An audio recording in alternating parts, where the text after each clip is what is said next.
요한복음 15장 9절에서 17절의 말씀입니다.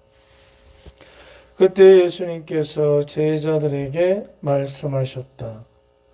아버지께서 나를 사랑하신 것처럼 나도 너희를 사랑하였다. 너희는 내 사랑 안에 머물러라. 내가 내 아버지의 계명을 지켜 그분의 사랑 안에 머무르는 것처럼 너희도 내 계명을 지키면 내 사랑 안에 머무를 것이다. 내가 너희에게 이 말을 한 이유는 내 기쁨이 너희 안에 있고 또 너희 기쁨이 충만하게 하려는 것이다. 이것이 나의 계명이다. 내가 너희를 사랑한 것처럼 너희도 서로 사랑하여라. 친구들을 위하여 목숨을 내놓는 것보다 더 큰 사랑은 없다. 내가 너희에게 명령하는 것을 실천하면 너희는 나의 친구가 된다. 나는 너희를 더 이상 종이라고 부르지 않는다. 종은 주인이 하는 일을 모르기 때문이다. 나는 너희를 친구라고 불렀다. 내가 내 아버지에게서 들은 것을 너희에게 모두 알려주었기 때문이다. 너희가 나를 뽑은 것이 아니라 내가 너희를 뽑아 세웠다. 너희가 가서 열매를 맺어 너희의 그 열매가 언제나 남아 있게 하려는 것이다. 그리하여 너희가 내 이름으로 아버지께 청하는 것을 그분께서 너희에게 주시게 하려는 것이다. 내가 너희에게 명령하는 것은 이것이다. 서로 사랑하여라.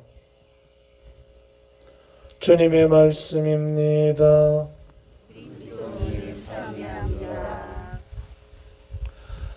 참 예수님, 오늘 저희 마을을 찾으셔서 고맙습니다. 우리 형제님들은 어디 같이 오시던데 단체로 오셨어요? 형제님들. 네. 어디서 오셨어요? 월성성당. 아, 그럼 어디 내죠? 같은 내조십니까? 네, 그러시구나. 보니까 대부분 연세가 좀 있으신 것 같은데. 자매님들 살아 계십니까? 아, 집에들 계세요? 네. 그 사랑을 느낍니까? 못 느낍니까? 아내한테서.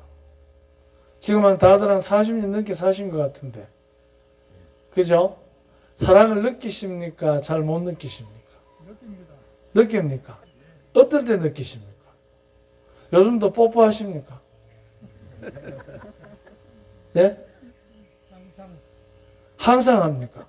아, 상상합니까? 항상 합니까? 항상. 아, 그러시구나. 좋으시겠다. 나는 한 번도 안 해봐가 잘 모르는데 좋으시겠어요. 근데 우리가 아내와 남편이 이제 이렇게 있을 때 한 30년 이상 40년 살면 서로가 서로에게 그 애인으로 느껴집니까? 아니면은 애먹이는 인간으로 느껴집니까? 둘 다 애인이지만 사랑하는 사람으로 느껴집니까? 애인으로 느껴집니까? 어떻습니까? 아, 제가 묻잖아요. 네? 어떻게 느끼세요? 시간에 따라 틀리는 것 같아요. 아, 그래요? 네. 아마 10년 때는? 10년 때는 조금 뒤에 아, 애를 먹인다. 아, 또 20년? 이기는 사람 조금은 이제 덜 하고 앞쪽으로? 앞쪽으로 사랑하는 쪽으로? 하고 30년 살면? 좀 3분의 2 정도 하고 40년 살면? 살만 이제 제로 상태 같이 처음 만났을 때 같은 마음으로 아, 처음 만났을 때 마음으로? 아, 서로 남처럼 사는 게 아니고 사랑하고 살아요. 아, 대단하시다. 그죠? 근데 우리가 그 사랑한다는 것은 서로가 사랑하는 것입니다. 일방적인 사랑을 우리는 뭐라 하죠? 짝사랑이라지, 그죠? 근데 우리가 사랑을 할 때 상호 서로 같이 나누지 않으면 혼자서 애태울 때도 있고 또 배신감을 느낄 때도 있다고 하는데, 사랑은 상호작용입니다. 그렇기 때문에 서로가 서로에게 책임을 물을 수 없습니다. 사랑은 서로가 서로를 사랑하는 것이기 때문에 서로의 책임이 있기 때문에 어느 순간이든 언제든 상대의 책임을 물을 수는 없습니다. 왜냐하면 서로가 서로의 책임을 물을 일이 생길 것 같거나 그런 일이 있으면 가비의 양날처럼 서로가 작용을 해야 됩니다. 가비는 한쪽만 가지고는 절대로 자랄 수가 없습니다. 양쪽이 같은 힘으로 움직여야 합니다. 이게 바로 불안석담에 있는 것처럼 부부는 가위와 같다는 말이 있습니다. 그래서 우리가 사랑이라고 할 때 사랑은 가위의 원리를 가지는 것입니다. 그래서 서로가 서로에게 책임을 물을 수는 없고 서로가 책임을 다해야 합니다. 그렇기 때문에 사랑은 따지는 것이 아니라 뉘우치는 것입니다. 사랑은 절대로 혼자서 할 수 없는 것이기 때문에 사랑 자체라는 것은 바로 같이 할 때 가치가 있어지는 것입니다. 그런데 이 가치라는 것은 두 사람의 무게가 똑같습니다. 그래서 서로가 서로의 사랑을 방해하는 이물질이 들어오면 가위처럼 같은 힘으로 이것을 잘라내야 합니다. 한쪽의 힘만으로는 자를 수가 없습니다. 그래서 사랑의 원리라는 것은 또 하나 서로가 같이 있으면서 같이 있는 사람이 되기 위해서는 같아져야 합니다. 같아져야. 같아진다고 해서 서열이 없어지거나 질서가 무너지는 것은 아닙니다. 같아지는 것은 다르다는 것을 인정하는 데서부터 출발합니다. 서로가 다르다는 것을 인정하지 않게 되면 그 인정하지 않는 마음이 반드시 불러오는 것은 뭐냐? 상대를 맞다, 틀렸다로 판단하게 합니다. 그렇게 되면 서로가 인정하지 못하는 상태에서의 상대에 대한 옳고 그름에 대한 판단, 그것은 사랑에서 위배되는 이야기입니다. 왜냐하면 사랑은 틀린 것이 없습니다. 서로 객관적으로 100이면 100 사람이 내가 사랑하는 사람을 잘못했다 하더라도 나는 그 사람의 그 잘못에 대한 책임이 나한테도 있기 때문입니다. 그러면 내가 책임을 져야 되지 똑같이 비난할 수는 없는 것입니다. 이것이 사랑하는 사람들의 서로 사랑하는 것의 원리입니다. 그런데도 불구하고 우리는 많은 경우에 사랑이라고 할 때 너무 쉽게 사랑은 의미를 추구하는 것입니다. 함께 있는 것의 의미, 함께 있기 위해서, 같아지기 위해서 서로의 책임을 느끼는 의미, 이런 것들이 책임을 지기 때문에 고통스러운 것으로 끝나는 것이 아니라 그 고통의 가치가 반드시 행복하고 연결이 되게 되어 있습니다. 그런데 우리들이 너무나 쉽게 남이 다 틀렸다고 하기 때문에 나도 내가 사랑하는 사람을 틀렸다고 한다면 나도 틀린 사람이 됩니다. 왜냐하면 거기에는 똑같은 무게의 책임이 있기 때문입니다. 그래서 사랑은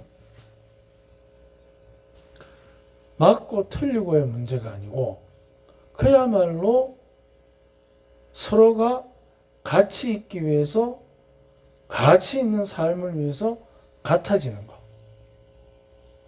여기에는 첫째, 다름을 인정하는 것. 그리고 두 번째, 다름을 인정하게 되면 거기에서부터 이제 참다운 당신의 의미가 살아나기 시작합니다. 그것은 무엇이냐?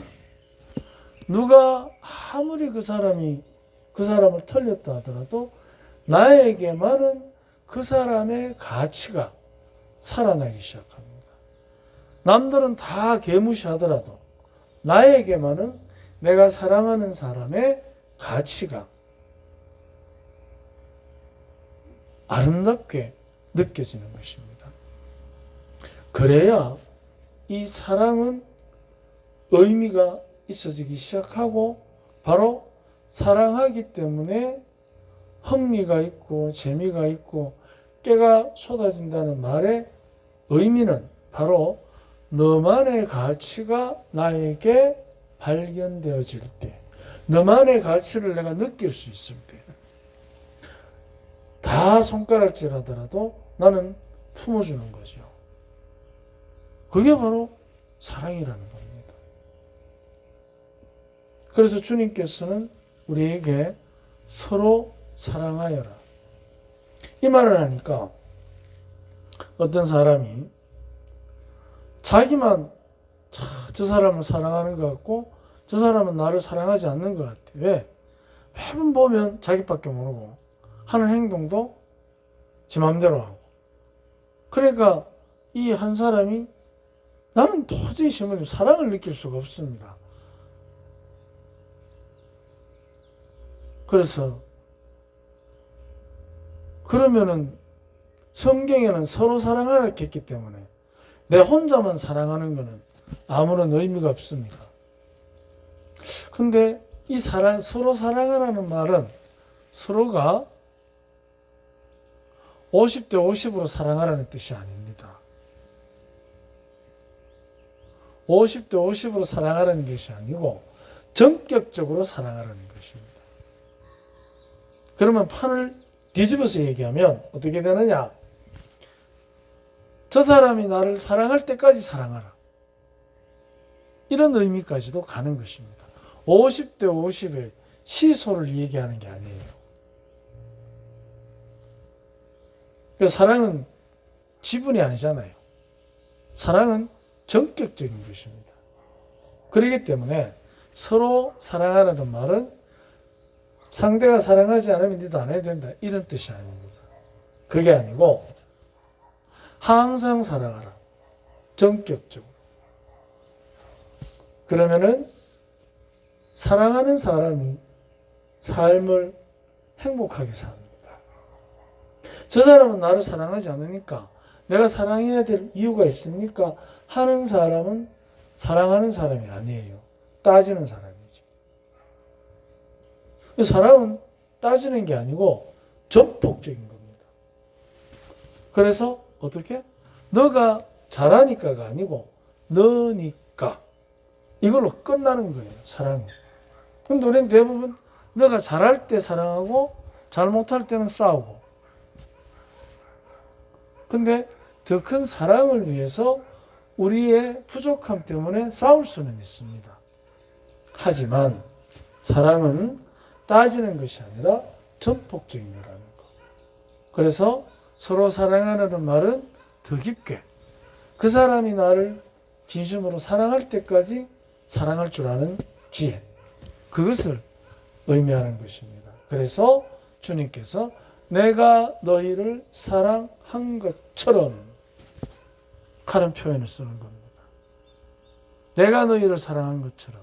그럼 주님이 우리를 사랑한 것처럼은 어떤 것입니까? 라고 우리가 물을 때 너를 위해서 내 십자가를 질 때, 너를 위한 나의 십자가지 너의 십자가를 내가 반반씩 들어주는 거, 그거 의미하는 게 아닙니다. 그 사람은 그 사람대로의 십자가가 있잖아요. 그렇기 때문에 너를 위해서 나의 십자가를 지는 것. 그러니까 내가 사랑한 것처럼 너희도 서로 사랑하여라. 이 말은 서로가 사랑하기 위해서 각자의 십자가를 져야 한다. 그래서 우리 각자가 사랑하면서 자기만이 져야 하는 십자가가 있습니다. 그것은 상대가 지어주는 것도 아니고 상대가 대신 질 수 있는 것도 아니고 나만이 질 수 있는 겁니다. 그렇기 때문에 왜 내가 사랑하면서 당신은 나를 사랑하지 않는데 내가 당신을 사랑해야 합니까? 그것은 맞지 않는 이야기입니다. 사랑에 걸맞지 않는 표현입니다. 우리가 5월 가정의 달을 맞이해서 부부 혹은 부모 자식 간에 여러 가지 사연이 있겠지요. 형제 자매 간에도. 그 모든 사연들이 과연 우리가 나만이 져야 하는 십자가의 표현이라면 과연 그것이 무겁기만 할 것인가? 아니면 내가 그 십자가를 져야만 우리가 서로 사랑할 수 있는 에너지가 생긴다면 져야겠죠. 그래서 주님이 우리를 사랑하신 것처럼 우리도 서로 사랑하여라. 이 말씀을 기억하면서 5월 한 달 우리의 가정을 성모님께 봉헌하면 좋겠습니다. 아멘.